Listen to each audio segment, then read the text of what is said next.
Good morning to all of you. Today is the topic of the erosional landform in glacier. आज हम glacier के बारे में बात करेंगे और इसको हम जो है हिंदी के अंदर बोलते हैं हिमनद या हिम नदी। ठीक है। अब सबसे पहले क्या होता है कि जैसे कि बर्फ़ देखने के अंदर हमें लगता है कि वो मूवमेंट नहीं कर रही है, लेकिन एक्चुअल के अंदर क्या होता है, वो मूवमेंट कर रही होती है। और जब वो मूवमेंट करती है तो उस कंडीशन के अंदर क्या करते हैं, हम उसको हिम नदी बोलते हैं। हिम नदी मतलब उसके अंदर जो है नदी जो है हमें हिम के अंदर ही वो जो है मूवमेंट करती है। एक रिवर है वो हमें दिखेगी मूवमेंट करती हुई, पानी फ्लो दिखेगा हमें, लेकिन हिमनद जो है, हिम नदी भी है, वो भी एक तरह की मूवमेंट करती है, depend on their rock structure and their steep slope and their other, we can say that the other physically factor। और ये सभी जो फैक्टर हैं ये हिम नदी को जिसको ग्लेशियर बोलते हैं उसको सुचारू रूप से चलाने में सहायता प्रदान करते हैं। तो अगर हम ग्लेशियर के बारे में बात करते हैं, ग्लेशियर की एक डेफिनेशन के बारे में बात करें तो glacier is a mass of snow and the ice that moves slowly over the land away for the place of the accumulations। और इसका मतलब ये है कि जो भी हमारा ग्लेशियर है वो एक स्थान के ऊपर जो जमा राशि है हमारी, वो बर्फ़ की एक जमा राशि है और धीरे धीरे करके वो मूव करती है, इज कॉल्ड द ग्लेशियर। और इसी के द्वारा ही हम बात करते हैं जो हमारे इरोजनल लैंडफॉर्म्स हैं, क्योंकि जब कोई चीज़ मूव करेगी तो वो इरोज भी करेगी, हमें पता है। तो जो इरोजनल हमारी लैंडफॉर्म्स हैं उसके अंदर सबसे पहले आता है हमारा श्रिंग, इसको बोलते हैं सर्क। ठीक है। तो सबसे पहली जो आकृति है वो हमारी होती है सर्क। इसका मतलब क्या है हमारा कि जब भी कोई रिवर है, it means that the cirque are the most common of the landform are the glacier mountain. The circuit often are the found at the head of the glacier valley and the accumulated ice cut that the scare while movement down the mountain top. They are the very steep convex to the vertical dropping high water and its head as well at the side a lake of the spring after the glacier disperse such a lake is called the scare। तो हम बात कर सकते हैं कि जो हमारी एक तरह का ये ग्लेशियर है, अब इस ग्लेशियर के अंदर क्या है हमारा ये जो पार्ट है,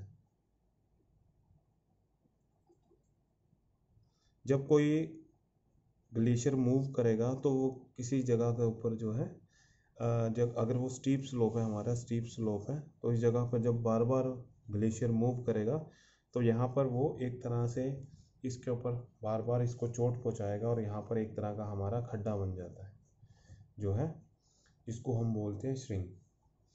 और ये बहुत लॉन्ग प्रोसेस है इसके अंदर जो है हमारा,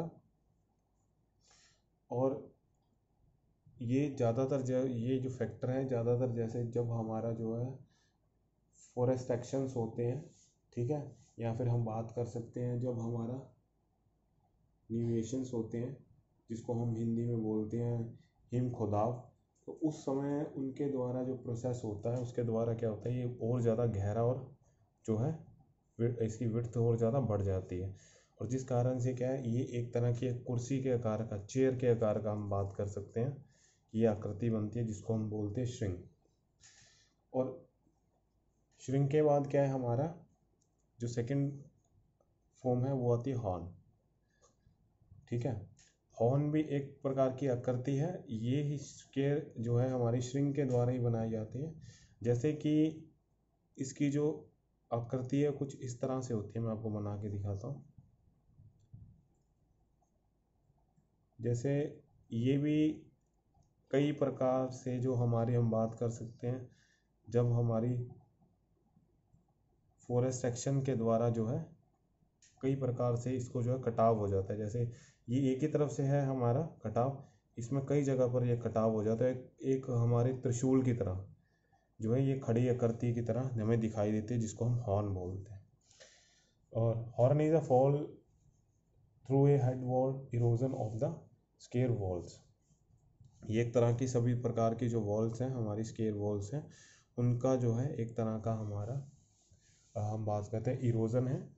कोई भी अगर मान लो माउंटेन है, अगर उसको सभी तरफ से अगर हम जो है इस तरह करके अगर वो इरोजन हो जाएगा तो वो कुछ इस तरह से हमें देखने को मिलेगी। अगर ये माउंटेन है, अगर ये इरोजन हो जाएगा तो इस तरह से हमें देखने को मिलेगी। इस called the horns. Horn form through the head warm erosion of the square walls and it's three on the more Radisson glacier cutting head over the until their scare meet high sharp point and steep slide peaks called the horn। और third हमारा आता है जिसको बोलते हैं हम glacier valley.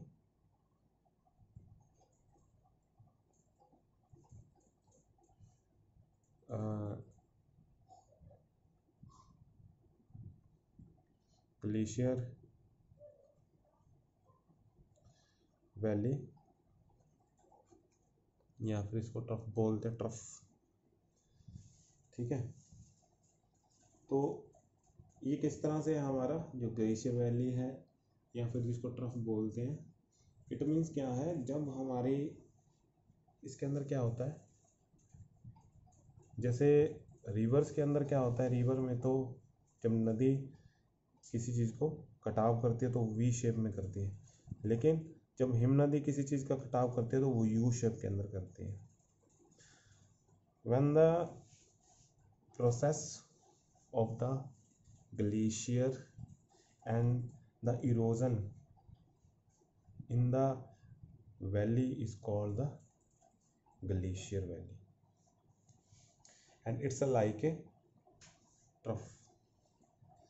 और अगर हम बात करते हैं इसके कारण क्या है, जो मतलब हमारा जो वैली के अंदर जितने भी तरह का हमारा जो मलबा है वो बिखरा रहता है, और जिस कारण से क्या है, ये इसके किनारे जो है वो तीव्र ढाल वाले होते हैं और जिसके कारण चिकने होते हैं, और जिस कारण से जो मलबा है वो बिखरा रहता है, और जो हमारा जो मलबा है वो दलदली रूप के अंदर दिखाई देता है, और चट्टानी धरातल पर झीलें भी उभर जाती हैं। और इस कंडीशन के अंदर क्या है, हमारी मुख्य जो घाटी है वो एक तरफ या दोनों तरफ से ऊंचाई पर लटकी हुई दिखाई देती है, जिसको हैंगिंग वैली बोलते हैं। और ये एक तरह की ये जो बात कर रही है हैंगिंग वैली, और इस तरह की जो कंडीशंस है वो हमारी ग्लेशियर वैली के अंदर हमें देखने को मिलती है। ठीक है, उसके बाद ये तीन फॉर्म तो इसके इरोजनल के अंदर आती हैं। उसके बाद आता है इसके अंदर डिपोजिशनल लैंडफॉर्म्स। डिपोजिशनल लैंडफॉर्म्स में के अंदर क्या आता है हमारा, भी जो ये आकृतियाँ हमारी जो है डिपॉजिट करना शुरू कर देती हैं अभी एक जगह पर, जो मलबा जो हिम मोड के अंदर जो हमारी ग्लेशियर है उसके अंदर when the debris in the we can say that the in the glacier forms and that was melting on the melting point, and it was deposit at the same process and the same conditions, and that we can call the depositional landforms, in which the first is the moraines. Moraines मतलब जिसको हम बोलते हैं हिंदी के अंदर जो है हमारा हिममोड। इसका मतलब क्या है हमारा कि जब कोई, अब हिममोड कहाँ पर हमें देखने को मिलेगा, जहाँ पर जब ये ग्लेशियर फॉर्म है यहाँ पर, ठीक है, when the we can say the melting point, on the melting point that we show on the moraines. It means जब ये इधर साइड में सारा ग्लेशियर फॉर्म है और जब यहाँ से ये क्या रिवर मेल्टिंग होना शुरू हो जाती है, मतलब यहाँ पर जो है टेम्परेचर बढ़ जाता है, मेल्टिंग होना शुरू हो जाती है, तो फिर ये पानी, जब एक पानी की अवस्था के अंदर क्या है, जो इनके अंदर जो डेब्रीज है वो एक जो है हमारा सेंटर के अंदर जमा होना शुरू हो जाता है और पानी जो है वो इसके बीच में से निकलना शुरू हो जाता है। इस कारण से क्या है हमारा, ये बिल्कुल किनारों के ऊपर जो है इस तरह के बड़े बड़े जो जितने भी हमारे इसके अंदर जो डेब्रीज हैं, बड़े बड़े जो इसके अंदर हम कह सकते हैं जो पत्थर के टुकड़े हैं जो गोल आकृति में आ जाते हैं, तो वो सारे के सारे क्या है किनारों के ऊपर लगना शुरू हो जाते हैं और पानी की अवस्था के अंदर ये आगे की ओर ये बढ़ना शुरू हो जाता है। जो मलबा है जो लिक्विड फॉर्म के अंदर है, जो बहुत ज़्यादा महीन कण है, वो जो है इसके बीच में से पास होना शुरू हो जाते हैं। और जो थोड़ा सॉलिड पार्ट है वो इसके अंदर जो किनारे हैं या इसके सेंटर पार्ट में जमा होना शुरू हो जाता है। और ये भी जो है हमारा 3 तरह का जो है जिसको मोरेन बोलते हैं। अगर हम इसके बारे में बात करते हैं, मोरेन जो है इसको if we said that the lateral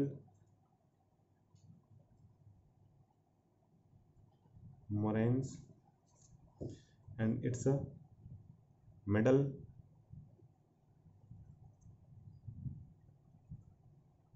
moraines and it's a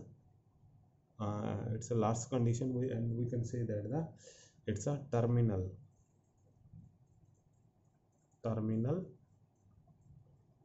moraine.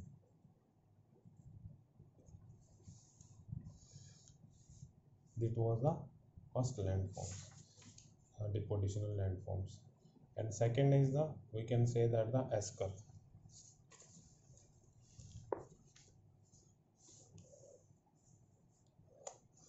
Esker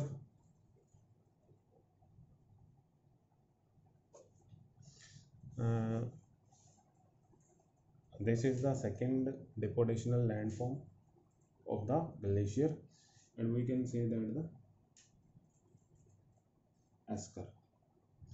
esker means क्या है, ये जितने हमारी जो ग्लेशियर है उसके अंदर क्या है, जब वो क्षेत्र जिसके अंदर जो वैली है उसके अंदर क्या है हमारी जो रेत बजरी होती है, ऐसे बने लंबे कम ऊंचे टेढ़े मेढ़े कुंडलीकार आकार के कटक मिलते हैं जिनको हम एस्कर बोलते हैं। ये सब इस आकार के होते हैं ऐसे करके, मतलब जहाँ पर रिवर जो है वो ग्लेशियर जो है वो मतलब उसके आगे जो है बहुत बड़ी कोई चट्टान या इस तरह का कोई ऑब्स्टेकल आ जाता है, उसके बाद क्या है वो एक गुफित गुफा के अंदर जिस तरह से जिसको हम बोलते हैं सब ग्लेशियर स्ट्रीम्स की तरह वो बहना शुरू हो जाती है और उसके ऊपर क्या है हमारे छोटे छोटे आकार के जो है हम कह सकते हैं स्टोन्स हैं या फिर डेब्रीज है, वो उसके ऊपर इकट्ठा होना शुरू हो जाते हैं। जिस कंडीशन के अंदर क्या है, ये ज़्यादातर जैसे अगर फ्रांस की बात करें तो फ्रांस के अंदर ये जो है एक तरह से हमें बहुत कम कॉस्ट के अंदर क्या है रोड्स बनाने के काम आते हैं ये अगर जिसको एस्कर बोलते हैं, ठीक है। एक तरह का जो है जो जितनी भी यहाँ जल धाराएं स्ट्रीम है उनके द्वारा जो निक्षेपित जितना भी डेब्रीज है वो इस पर इकट्ठा हो जाता है, इसको हम जो है एस्कर्स बोलते हैं। जब नदी हिम नदी जो है उसके बीच में से ऑब्स्टेकल आ जाता है कहीं ना, तो उसके बाद फिर ये नदी गुफित रूप से जो है मतलब जो है in the inner part of the earth it's flow and we can say that the sub glacier streams, उसको हम क्या है एस्कर बोलते हैं। और उसके बाद है हमारा outwash plain, outwash plain. After that, it is the foot of the glacier mountain or beyond the limit of the continental ice shelf are covered with the glaciofluid deposition in the form of the board of alluvium fans, which may be joined for the outwash plain of the gravel, silt, sand and the clay. That all are the outwash plain. So that is the last we can say that the भाई जब हमारे जो हिमनद है या him नदी जो है वो बिल्कुल लास्ट कंडीशन के अंदर क्या है पहुंच जाती है, जब बिल्कुल प्लेन एरिया जिसको हम बोलते हैं भाई एक मैदान का रूप ले लेती है, जिसके ऊपर क्या है अनेक तरह की बजरी, रेत, चीका और इस तरह का एक समतल मैदान का रूप ले लेती है, जिसको हम क्या बोल रहे हैं outwash plain. And after that ड्रमलिंग.